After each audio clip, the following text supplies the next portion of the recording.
Bismillahirrahmanirrahim. Assalamualaikum warahmatullahi wabarakatuh. Waalaikumsalam Waalaikumsalam warahmatullahi warahmatullahi wabarakatuh. wabarakatuh. Selamat malam Ibu dan teman-teman sekalian. Eh, Perkenalkan, nama saya Nandini Yulia Arni, perwakilan dari kelompok 4. Kelompok 4 kami terdiri dari 3 orang, yaitu ada Mas Taufik, lalu ada Mbak Laila, yang terakhir ada saya sendiri. Jadi, insya Allah pada kesempatan kali ini saya akan mempresentasikan rencana pelaksanaan pembelajaran atau RPP yang telah disusun oleh kelompok 4. RPP ini digunakan untuk mata pelajaran pendidikan agama Islam dan budi pekerti untuk kelas 7 ganjil, semester ganjil. Kemudian materi yang kami pilih adalah menjaga kebersihan dan kelestarian lingkungan dalam Islam dengan alokasi waktu 2 jam pelajaran atau 2 kali 40 menit. Selanjutnya, identitas dan capaian pembelajaran pada OPT ini, peserta didik diharapkan memahami bahwa menjaga kebersihan dan lingkungan bukan hanya kewajiban sosial, tetapi juga bagian dari ajaran Islam. Selanjutnya, capaian pembelajaran yang ingin dicapai adalah agar peserta didik memahami ajaran Islam tentang kebersihan dan tanggung jawab manusia dalam menjaga kelestarian lingkungan sebagai amanah dari Allah Subhanahu wa Ta'ala. Selain itu, pembelajaran ini juga mengembangkan kemampuan berpikir kritis, kreativitas, komunikasi, dan kerjasama peserta didik. Selanjutnya, tujuan pembelajaran dalam RPP ini ada 3. Yang pertama, peserta didik mampu menjelaskan pengertian kebersihan dan kelestarian lingkungan dalam Islam beserta dalilnya. Yang kedua, peserta didik mampu mengidentifikasi perilaku menjaga kebersihan dan kelestarian lingkungan dalam kehidupan sehari-hari.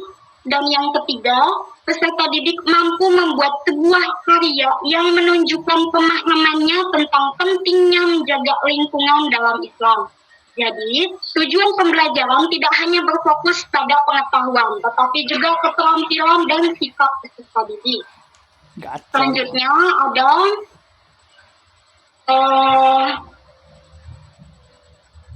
topik pembelajaran atau materi pembelajaran yang diajarkan terdiri dari 3 bagian. Pertama, pengertian kebersihan dan kelestarian lingkungan dalam Islam.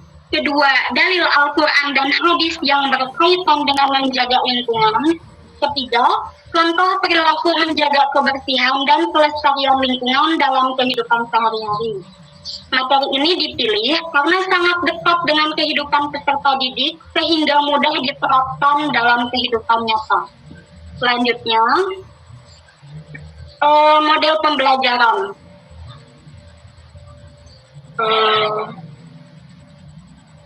Model pembelajaran yang digunakan adalah PBE atau Problem Based Learning. Alasan kami memilih model ini karena peserta didik tidak hanya menerima materi dari guru, tetapi juga belajar memecahkan masalah yang ada di lingkungan sekitar mereka. Dengan model ini, peserta didik diharapkan lebih aktif, kritis, dan mampu bekerja sama dalam kelompok. Selanjutnya ada kegiatan pendahuluan. Pada kegiatan pendahuluan ini,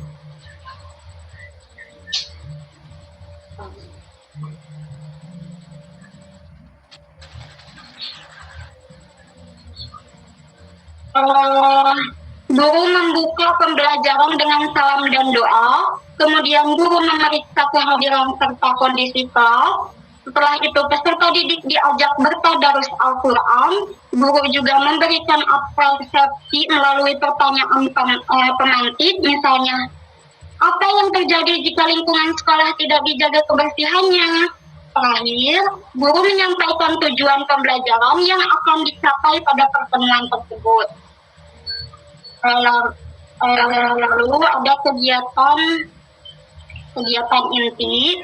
Pada kegiatan inti digunakan syntax problem based learning yang terdiri dari 5 tahap. Tahap pertama, orientasi masalah. Guru menyampaikan video atau gambar mengenai lingkungan yang bersih dan lingkungan yang tercemar. Peserta didik kemudian diminta mengamati dan menganalisis dampak dari kedua kondisi tersebut. Lalu tahap kedua, mengorganisasikan peserta didik. Guru membagi peserta didik ke dalam beberapa kelompok kecil. Setiap kelompok diberi tugas untuk membahas masalah lingkungan yang ada di sekolah atau rumah. Lalu tahap ketiga, penyelidikan. Peserta didik mencari informasi dari berbagai sumber. Mereka mendiskusikan pengertian kebersihan menurut Islam, dalil yang berkaitan dengan lingkungan, akibat kerusakan lingkungan, dan cara menjaga lingkungan. Selanjutnya ada tahap keempat, mengembangkan hasil karya. Setiap kelompok membuat poster, mind map, atau infografis. Karya tersebut berisi pesan tentang pentingnya menjaga kebersihan dan kelestarian lingkungan dalam Islam. Dan yang terakhir, tahap kelima, presentasi dan evaluasi. Setiap kelompok mempresentasikan hasil diskusinya. Kelompok lain memberikan tanggapan, pertanyaan, maupun saran. Kemudian, guru memberikan penguatan terhadap materi yang telah dipelajari. Selanjutnya ada asesmen. Dalam SPP ini terdapat 3 bentuk asesmen. Pertama, asesmen awal berupa kuis lisan mengenai kebiasaan menjaga kebersihan.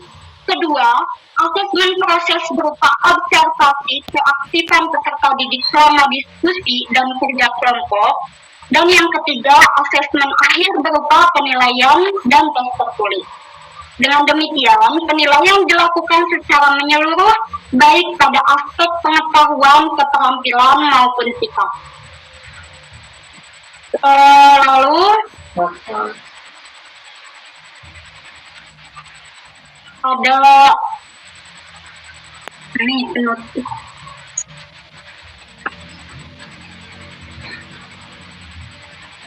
Sudah ya? Oh iya, ada penutup. Sebagai penutup, guru dan peserta didik bersama-sama menyimpulkan materi yang telah dipelajari. Guru memberikan motivasi agar peserta didik menerapkan perilaku peduli lingkungan dalam kehidupan sehari-hari. Kemudian pembelajaran ditutup dengan doa dan salam.